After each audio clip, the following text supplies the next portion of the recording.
Salut, bienvenue sur Cette Prof, votre émission. Il y a des mots qui se ressemblent de par leur prononciation, car souvent ils se différencient à une lettre ou à un son près.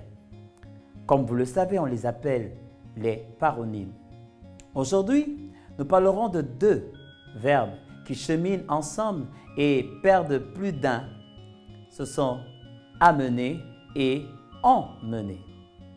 Le premier, amener, c'est faire venir avec soi, c'est entraîner avec soi une personne, un animal ou une chose. Quelques exemples. Ce soir, j'amène mes amis à la maison. Les stars amènent la mode. Amène tes collègues à notre réunion. Il veut m'amener prendre un verre. Mais par ailleurs, emmener, c'est conduire d'un lieu dans lequel on se trouve à un autre lieu. En d'autres termes, c'est transporter une personne, un animal ou une chose qui se déplace elle-même. Comme exemple, nous vous proposons « Mon frère emmène ses enfants à l'école » ou encore « Emmène-nous à l'église ». Ce car vous emmène au village. Alors, c'était ici les deux mots qui posent confusion. Alors, à vos stylos. Cette faute à ne pas commettre ou à ne plus commettre. Ils sont tous unanimes.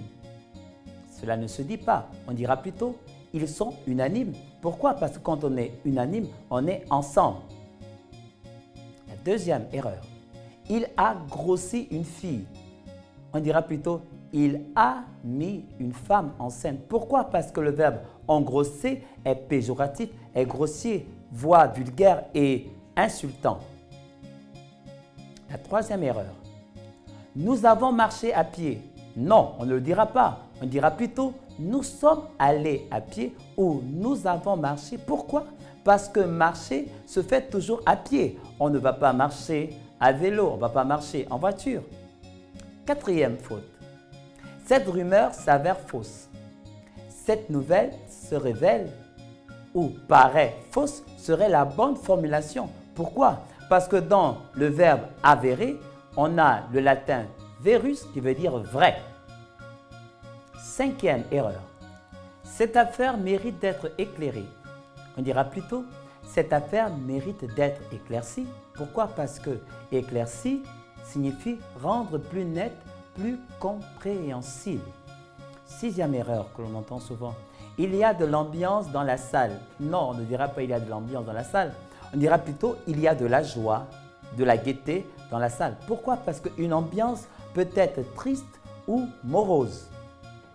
Alors, septième et dernière faute qui est souvent très entendue, une première initiative.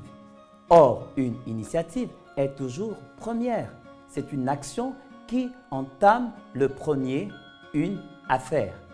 Alors, veuillez ne plus commettre ces erreurs que nous avons mises sous vos yeux.